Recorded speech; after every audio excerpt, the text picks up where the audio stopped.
G'day folks, just a little, I suppose you'd call it a fortnightly update on how I'm going at work and just in general. I'll try and add a few other things in. Right now I've got this little project in here and I've been working hard to clean the shop up a bit. It's looking a lot better, a bit more organised. Sort of doing a bit more work fixing the mill quill handle and everything. Fix the clutch on the lathe. There's a big pin was starting to walk out in the very back of the gearbox down the bottom in the electrical cabinet. The linkage goes all the way to the rear. And down here, behind here there's a cover that had never been removed and a grub screw had walked out completely, and this pin was also almost all the way out, so it was really just loose. It's a lot better. It's still a bit tired. The springs in the clutch or the ball detents, wherever they are, need adjusting. Yeah, it's a lot better. It doesn't sit there and coast all the time. You can safely leave the motor running. That's the main thing. It's safe to operate with the motor running. Yeah, so I've just removed this extruder from service yesterday. It was in full operation last week. Now it's all in pieces. I'm giving it a full clean up and overhaul before it goes up to Queensland, which is basically far north of where I am in Victoria. We've got a machine shop up there but no extrusion, and we spend thousands of dollars in freighting material, pre-extruded material up there, so we're going to give them an extruder so they can do it themselves. Kind of a bit of a dinosaur, probably made about 40, maybe even 50 years ago, and it's just been through so many upgrades and revisions and things, it's not funny. It's just going to be a case of clean it all up, make sure the belts are nicely tensioned, all that. Make sure the drive belt for the eddy current drive works, because there's sort of a magnetic slip coupling in there. The motor turns independent of it. I'll pull one of these apart one day when I find one. I think there's one out in the graveyard on a stripped down one of these. This is the very last one out of service, and I think there's two more that have been mostly stripped of parts out in the graveyard, rusting away, so I'll find one of them to pull apart for you one day. But I've got to get it ready for pallet transport, fix all that up, the loose control boxes and things. Make sure that stuff in here is not going to sort of float around and break loose. It's all fairly well. There's at least one screw holding things in. Mercury filled relays and new solid state relay. There's another mercury relay in the back there and another SSR. They're just for the heaters. There's number 3 heater, number 2, the head, number 5 and zone 1. So it's just a matter of securing all these little clamp screws and things. Make sure that doesn't come flying out. Or it doesn't get to the other end and it's all sort of in a jumble in the bottom of the box. Just tighten everything up. Make sure they're not going to come off, even take the domes off and stretch wrap the whole lot. So yeah, that'll be an interesting little project.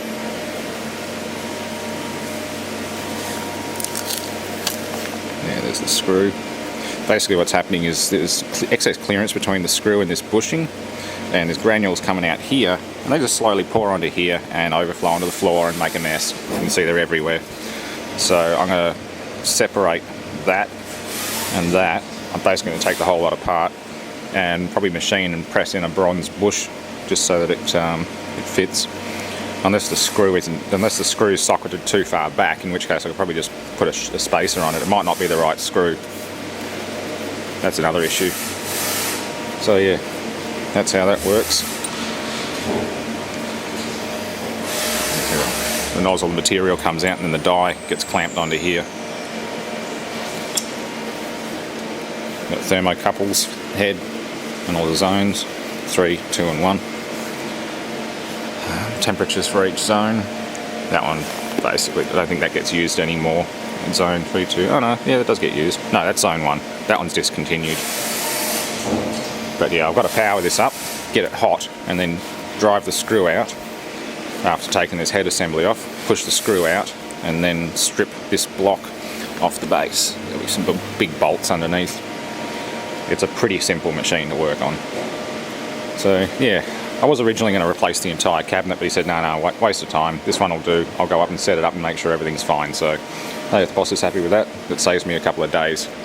I was originally going to put this one on, which came off another machine, but you'd have to buy all new inserts for the digital controllers and go through and reverse engineer and make it fit and all that, so nah, they're not concerned.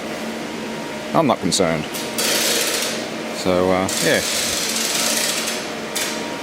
the big centerless grinder that was over there. I'll post a bit of video on getting rid of that big centerless grinder. That thing weighed 3.5 tonne. That was not fun to get out.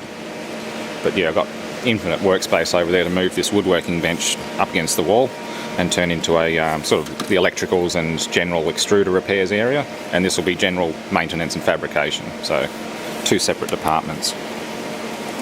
Yeah, so stuff like that that's coming out the back. Oh, the whole casing's broken. I've seen better days. Yeah, that's about it. I'll get the rest of the line cleaned up.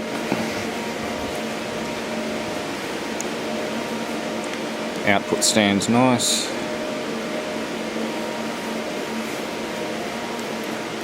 And the hopper, get everything painted up. Just painting the cowling for the XJ32 that I just installed before. That's the one that I did the first video on.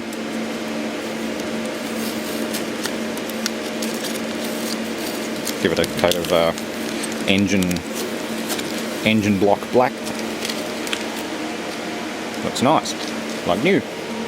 So yeah, centerless grinder used to live here, and now I've got all this space to sort shit out because there are just so many boxes of old crap. And these things, big heavy mercury relays, yummy.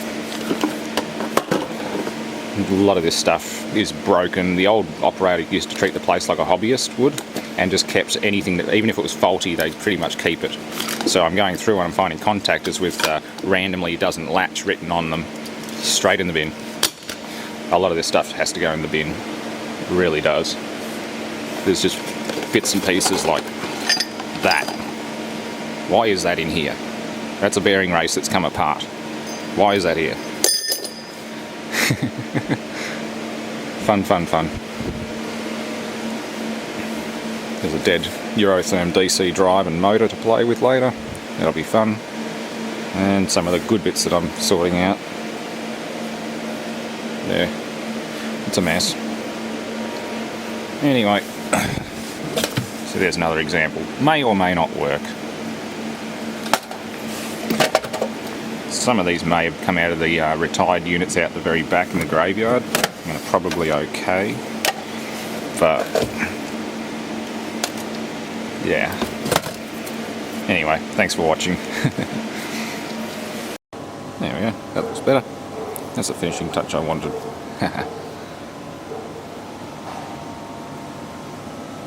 As you can see, we're not operating at the moment.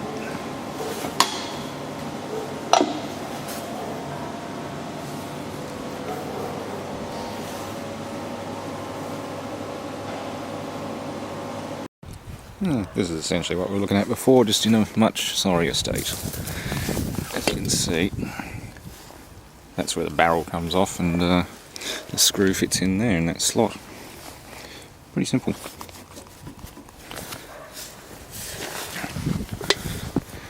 And that's the motor I'm going to try and score. Which is a bit of a mess.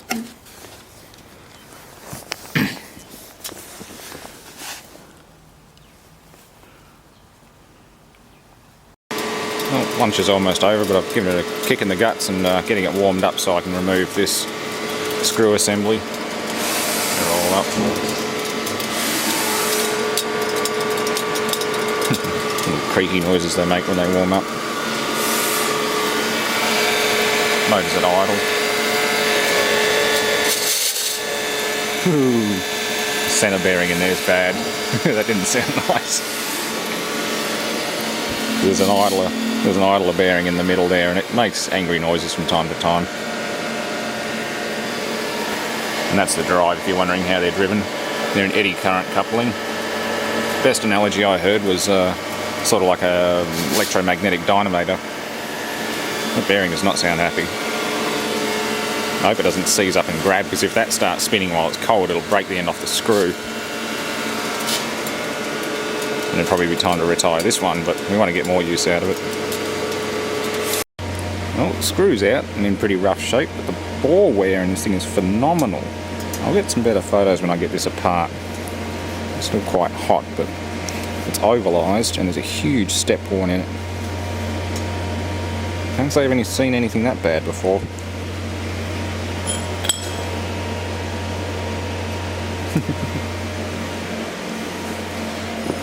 And again, the screw has tremendous wear on it. Gouges, dings, dents.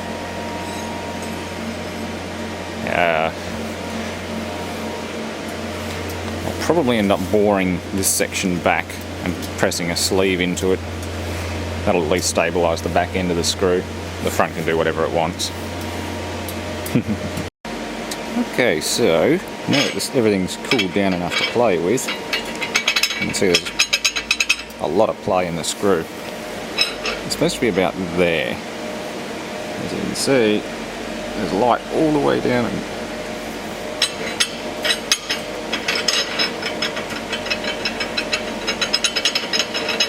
That's why I've got granules coming out here. That is ridiculous.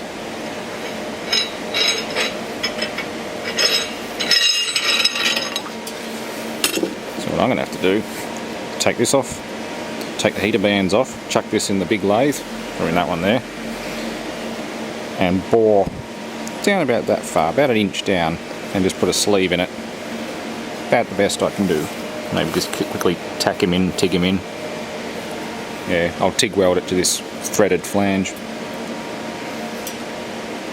That's about it. That's assuming they want me to go ahead with it at this point, because it is a fair bit of work.